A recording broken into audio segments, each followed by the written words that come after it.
Are these habits the reason you're stuck? In just 7 minutes, learn how Stephen Covey's 7 Habits of Highly Effective People will change your life. I never thought I'd end up here, standing on the porch of a rundown farmhouse, staring at fields of weeds where there should have been crops. It was the kind of place you'd expect a ghost to come drifting out of any moment.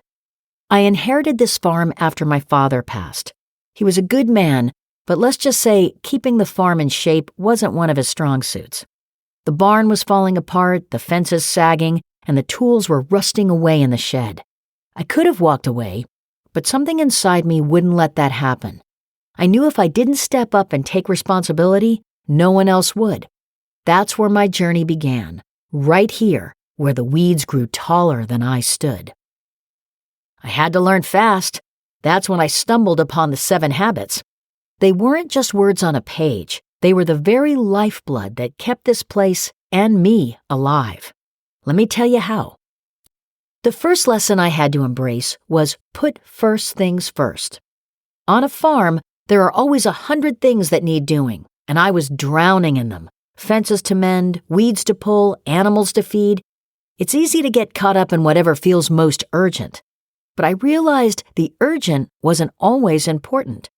There was one morning when I spent hours fixing a gate that had fallen over during the night. It seemed like it had to be done right away, but as I was finishing, I noticed the sun was already high and the cows were still waiting for their feed. I had gotten so distracted by what seemed pressing that I ignored the real priority. So I changed my approach. Each morning I'd ask myself, what's the one thing that if I get it done today will make everything else easier or even unnecessary? It was like laying a solid foundation before trying to put up walls. I made sure the animals were fed and healthy, the crops watered. Only after that did I tackle the repairs. It wasn't about doing everything. It was about doing what mattered most. Slowly, the chaos began to untangle, and the farm started to feel like it had a rhythm again. Once I had my priorities straight, I knew I needed a clear vision of where I was headed, which brings me to the next habit. Begin with the end in mind. I remember looking at the fields one day, trying to imagine them full of ripe crops, swaying in the wind. But all I saw was barren land. I realized that if I didn't set a clear picture of what I wanted this farm to become, I'd keep drifting, just reacting to whatever came my way. It wasn't enough to keep fixing things as they broke. I needed a bigger plan. So I sat down with a piece of paper and drew out what I wanted the farm to look like. I wrote down goals, what kind of crops I'd grow, how many animals I'd have, even where I'd build a new barn one day. The vision became my guide. It wasn't just about seeing a beautiful farm, it was about knowing why I was putting in all this hard work, day after day. With that clear end in mind, every choice I made became a step toward that vision. The little daily victories added up, and I began to see a path where there once had been only weeds. But having a plan didn't mean life stopped throwing curveballs. In fact, just when things started to come together, a massive storm rolled in, tearing down the fences I'd just fixed and flooding the fields. I stood there in the pouring rain, soaked to the bone, feeling like all my efforts had been washed away. That's when I had to learn the most important lesson of all: be proactive. Standing there, I could have cursed the storm, blamed bad luck, or even given up. But I knew down deep that none of that would rebuild the fences or drain the fields. I realized that I couldn't control the storm, but I could control how I responded to it. I grabbed my tools, trudged through the mud, and started working, one board at a time, one step at a time. Being proactive meant not waiting for perfect conditions to start moving forward. It was about taking whatever life threw at me and finding a way to use it, even if all I had was grit and determination. The next habit, think win-win, came to life in a surprising way. A neighboring farmer came by one day while I was struggling with a broken-down tractor. He could have just offered sympathy and gone on his way, but instead he offered to lend me his spare tractor. In return, I promised to help him out during his harvest. We both gained from the arrangement, and it changed how I saw relationships. It wasn't just about asking, how can I get what I need, but also, how can we both benefit? That mindset didn't just make life easier, it built stronger bonds and made the work more rewarding. Now, as much as I valued that mindset, there was another lesson that had a profound impact on how I communicated with the people around me. Seek first to understand, then to be understood. There was a time when one of my farmhands kept missing tasks and leaving things undone. I was frustrated and ready to let him go.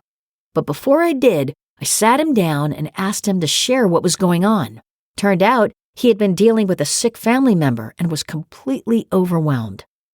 Once I knew his story, we adjusted his workload, and I offered some extra help to lighten his burden. He became one of the most dedicated workers I've ever known after that.